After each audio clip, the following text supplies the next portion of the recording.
त्यानं जाणण्याचा प्रयत्न केला. सहस्त्र मुखांचा वर्णिता भागला. भागला म्हणजे थकला, भागला म्हणजे पळून गेला असं नाही. भागला शब्दाचा अर्थ थकला. सहस्त्र मुखांचा वर्णित, हे प्रमाण आहे ना. सहस्त्र मुखांचा वर्णिता भागला. अहो सहस्त्र मुखांनी वर्णिता म्हणजे वर्णन करता, त्यालाही ते वर्णन पूर्ण झालं नाही. असा सुसंवेद्य वेद प्रतिपाद्य आणि आद्य अशा ओंकारा तुला माझा नमस्कार. आत्मरूपा तुझा काय असो जय जयकार असो. हा कसा आहे? शेवटी आत्मरूप आहे. एक ओळ बघा, आत्मरूप. ते काही जण म्हणतात आत्मरूप गणेशू केलिया स्मरण, होय सकल विद्यांचे अधिकरण, तेची वंदू श्रीचरण श्री गुरूंचे, ते नमस्कारोडी आता. बरोबर आहे की नाही? आत्मरूप गणेशू केलिया स्मरण हा कसा आहे? आत्मरूप आहे. पहिली ओवी कळाली का तुम्हाला? आता दुसरी ओवी आहे का? देवा तूची गणेशू. आता वर जी विशेषणं सांगितलेली आहेत, या सगळ्या विशेषणांनी युक्त असलेला, कोणती विशेषणं वर सांगितलेली आहेत? एक आद्या, वेद प्रतिपाद्या, स्वसंवेद्या, आणि असा जो आहे तो श्लोक महाराज आत्मरूप. कळालं का? महाराजांनी सांगितलं अशा विशेषणांनी युक्त अशा देवा तूची गणेशू, सर्वांच्या बुद्धीचा प्रकाश. देवा तूची गणेशू, देवा तू गणपती, सकलार्थ मती प्रकाशू. अशा सर्वांच्या बुद्धीचा, सर्वव्यापी, सर्वव्यापी म्हणजे सगळीकडे व्याप्त असलेल्या अशा गणेशा तो तूच आहेस. गणपती सगळ्यांच्या बुद्धीमध्ये प्रकाश रूपाने आहे, बुद्धी रूपाने तो आहे. महाराजांनी काय सांगितलं? हे देवा तूची गणेशू, सगळ्यांच्या मती. मती शब्दाचा अर्थ काय? मती शब्दाचा अर्थ बुद्धी. सकल मती प्रकाशू. सकल म्हणजे सगळ्या, सकल शब्दाचा अर्थ संपूर्ण, मती बुद्धी, सकल मती प्रकाशू, सगळ्यांच्या बुद्धीला प्रकाशित करणाऱ्या, सगळ्यांच्या बुद्धीला प्रकाशित करतो. कळली की आता अर्थ कळाला त्याचा? सकल मती प्रकाशू, सगळ्यांच्या बुद्धीला प्रकाश देणाऱ्या, अर्थात सर्वव्यापी. प्रत्येकाकडं भगवान गणेशाची बुद्धी रूपाने प्रकाश रूपता आहे. प्रत्येकाच निर्बुद्ध, एखादा निर्बुद्ध असतो, निर्बुद्ध, निर्बुद्धाला सुद्धा मी निर्बुद्ध आहे म्हणण्याची बुद्धी जो देतो तो हा आहे. हा एखादा म्हणतो मी काहीच काम करत नाही, म्हणजे मी निवांत बसतो. हे निवांत बसणं सुद्धा नवनाथ महाराज काय आहे? कार्यच आहे ना. निवांत बसणं हे कार्यच आहे की. काय करताय? निवांत बसलोय. बसणं हे कर्म आहे त्याचं. महाराज ज्ञानोबांनी फार सुंदर सांगितलं, देवा तूची गणेशू, सकलार्थ मती प्रकाशू. सकलार्थ म्हणजे सकल, सकल म्हणजे संपूर्ण, सगळ्यांच्या मती, मती शब्दाचा अर्थ बुद्धी, प्रकाश, सगळ्यांच्या बुद्धीचा प्रकाशदाता, प्रकाशमान करणाऱ्या तू आहेस. म्हणे निवृत्ती दासू अवधारी जोजी. विश्वमौली ज्ञानोबा सांगतात म्हणे निवृत्ती दासू. निवृत्तीराय कोण? निवृत्तीनाथ कोण आहेत? ज्ञानोबरायांचे गुरु आहेत आणि बंधू आहेत. गुरु बंधू नाहीत. गुरु आहेत आणि पहिले बंधू आहेत आणि नंतर गुरु आहेत. पहिले गुरु आहेत तर नंतर बंधू आहेत, कसंही म्हणा, पण गुरु बंधू नाहीत. बरोबर आहे की नाहीतर म्हणता निवृत्ती दादा आहेत ज्ञानोबा यांची गुरुबंधू. गुरुबंधू कोण असतात? तुम्ही एकमेकांचे काय आहात? गुरुबंधू आहात. ज्ञानोबराय निवृत्ती दादाचे बंधू आहेत पण गुरुबंधू नाहीत. गुरु आहेत, बंधूही आहेत पण गुरुबंधू नाहीत. कळलं का? बघा तुम्हाला वेगळं वेगळं फोडून कळायला लागतंय. महाराज म्हणे निवृत्ती दासू. निवृत्ती दासू म्हणजे निवृत्तीनाथांचे दास, गुरूंचे दास आहेत ते. म्हणे निवृत्ती दासू अवधारी जोची. ज्ञानोबराय सांगतात महाराज ऐका, तिसरी ओवी बघा. हे शब्द ब्रह्म अशेष तेची मूर्ती सुवेश, तेथ वर्ण वपू निर्दोष मिरवितो असे. महाराजांनी सांगितलं हे शब्द ब्रह्म अशेष संपूर्ण वेद हीच त्या गणपतीची उत्तम सजवलेली मूर्ती आहे. हे शब्द ब्रह्म अशेष तेची मूर्ती सुवेश, ही जी संपूर्ण वेद हीच त्या गणपतीची काय आहे, उत्तम सजवलेली मूर्ती आहे. आणि पुढं तेत वर्ण वपू निर्दोष, सुवेश शब्दाचा अर्थ काय सांगा की. सुवेश मधून वेश बाहेर निघतो. हा जो गणपती सजवला आहे ना, हा सजवलेला गणपती संपूर्ण वेद हीच त्या गणपतीची उत्तम सजवलेली मूर्ती आहे. आपण वेश घालतो, आपण वेश घातला की आपण काय होतो, सजलेलो दिसतो. माणसाच्या अंगावर कपडे आहेत म्हणून माणूस चांगला दिसतो, माणूस दिसतो. सुवेश शब्दाचा अर्थ काय, चांगला वेश, सजवलेली मूर्ती. आणि तिच्या ठिकाणी निर्दोष वर्णरूपी सौंदर्य खुलून राहिलेले आहे. वर्ण वपू निर्दोष कुठल्याही प्रकारचा दोष नसणं त्याला काय म्हणतात, बोला की. कुठल्याही प्रकारचा दोष नसणं त्याला निर्दोष म्हणतात. हे शब्द ब्रह्म अशेष वेदांचीच सजवलेली मूर्ती आहे, उत्तम मूर्ती आहे ती त्या गणपतीची आहे. आणि तिच्या ठिकाणी निर्दोष वर्णरूपी सौंदर्य खुलून राहिलेलं आहे. वर्ण वपू निर्दोष, वपू शब्दाचा अर्थ काय आणि वर्ण शब्दाचा अर्थ काय. वर्ण कळतात का तुम्हाला, याच्यामध्ये जे वर्ण मांडलेले आहेत, वर्ण कळतात का. वर्ण सविस्तर सांगतो तुम्हाला. वर्ण वपू निर्दोष मिरवितो असे,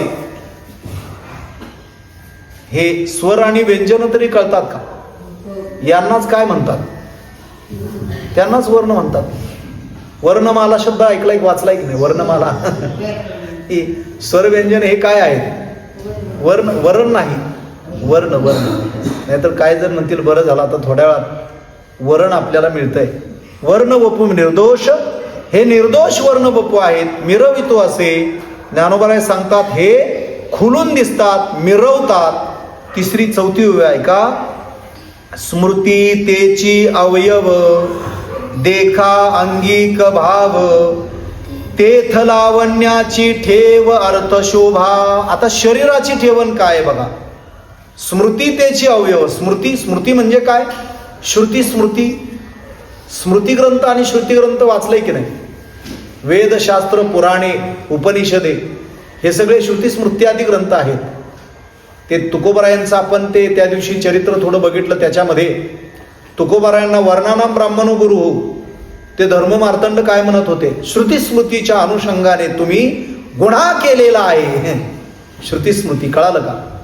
तर ते श्रुती स्मृती ज्ञानोबा लिहितात, स्मृती त्याचे अवयव, शरीराची ठेवण काय आहे. स्मृती हे त्याचे अवयव आहेत. त्या स्मृतीतील अर्थ सौंदर्याने लावण्याची केवळ खान बनले आहेत.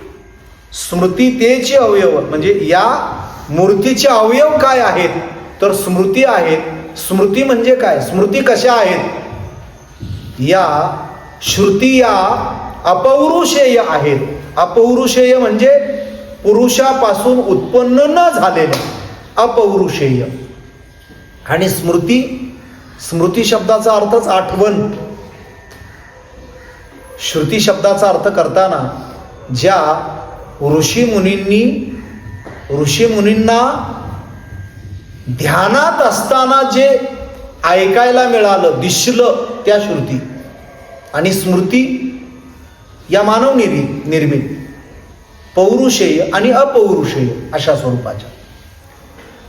अष्टाद स्मृती तेचे अवयव, देखा अंगिक भाव. त्या स्मृतीतील अर्थ सौंदर्य, अंगिक भाव, त्याच्या आतमध्ये भाव. शब्दाला अंग आहे की नाही, बोला. शब्दाला अंग आहे का, हो शब्दाला अंग आहे की. शब्दाच्या अंगातूनच अर्थ बाहेर निघतो ना. शब्दांचे अर्थ आपल्याला लक्षराज कधी कळतात? लक्ष दिलं तर कळतात ना, बरोबर आहे की? लक्ष दिलं तर लक्षराज शब्द लक्षात येतात, आपल्या शब्दांचे अर्थ कळतात, बरोबर आहे की नाही? म्हणजे शब्दामध्ये काय भाव दडलाय, शब्दाचं दिसणं हे त्याचं अंग आहे, पण त्याच्यातून जो भाव बाहेर निघतो ते अर्थ सौंदर्य आहे. आणि त्या अर्थ सौंदर्यांचं जे लावण्य आहे त्या लावण्याची केवळ खान म्हणजे तुम्ही आहात. तेथ लावण्याची ठेव अर्थ शोभा. त्याच्यातून जो अर्थ निघतो त्या अर्थामुळं सगळ्या या गोष्टीला काय आहे? शोभा आहे. आणि शेवटची आजची 5वी ओळ बघा. अष्टादश पुराणे तीची मणिभूषणे पदपद्धती खेवणे प्रमेय रत्नांची अष्टादश. अष्टादश म्हणजे काय? दश अष्टा 18. 18 ही पुराणे हरीशी गाती. ज्ञानोबा लिहितात आता 18 पुराण हेच त्याच्या अंगावरील रत्न खचित अलंकार. देवाच्या अंगावरचे अलंकार म्हणजे 18 पुराण आहेत. 18 पुराणांची नावं तुम्हाला परत सांगतो, ते श्लोक तुम्ही लिहून घ्या, इथं सांगायची आवश्यकता नाही. 18 पुराणे चहुवेदी जान साई शास्त्री कारण 18 ही पुराणे हरीशी गाती. ते पुराणाच्या संदर्भातलं अजून एक चिंतन आहे बघा. पुराणांनी सांगितलंय नका जाऊ आडराणे ऐसी गरजती पुराणे. पुराणांनी सांगितलंय आडराणात जाऊ नका. ज्ञानोबा सांगतात ही पुराणं किती आहेत? अष्टादश पुराणे, 18 पुराणं आहेत. आणि तीच मणिभूषणे, ती कशी दिसत आहेत? रत्न खचित अलंकार. मणिभूषण, भूषण शब्दाचा अर्थ अलंकार. श्लोक महाराज, भूषण शब्दाचा अर्थ अलंकार. आभूषण शब्दाचा अर्थ सुद्धा अलंकार. तीची मणिभूषणे.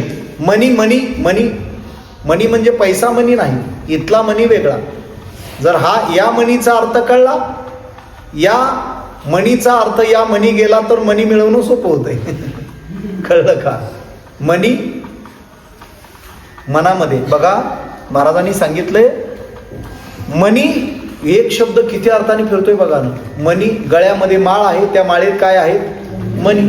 आपलं मन आहे, या मनामध्ये जे आहे त्याला हे मणी म्हणतात.